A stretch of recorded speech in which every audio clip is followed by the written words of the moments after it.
the Belgian tribe. My grandfather served in the European Theater of Operations during World War II, an experience he rarely talks much about. I've only managed to coax one story out of him. He and a low-ranking officer, Granddad was an enlisted man, were traveling by jeep somewhere in Belgium with a cache of much-needed ammunition.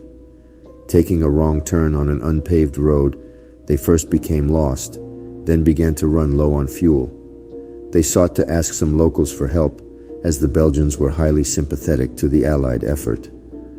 They spied a small hamlet made up of fewer than a dozen thatched huts and began walking towards it. They were met halfway by a group of 3 men dressed mostly in animal skins, all of whom spoke angrily in a language neither of them understood. Not French, not German, and certainly not English. Negotiations proved futile, and one of the 3 drew a small rusty knife. The lieutenant drew his .45 sidearm in return and killed the man when he rushed at them as if to attack. This act scared the other 2 off. Eventually they repaired the jeep themselves and found their way back to base by the next day. A report was filed, but not much made of it. The following winter, the lieutenant was killed in an artillery barrage, making my grandfather the only known living witness to the event.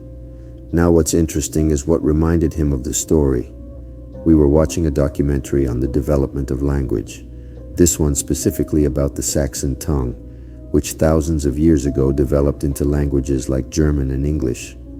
Granddad remarked how much it sounded like the words he'd heard that day.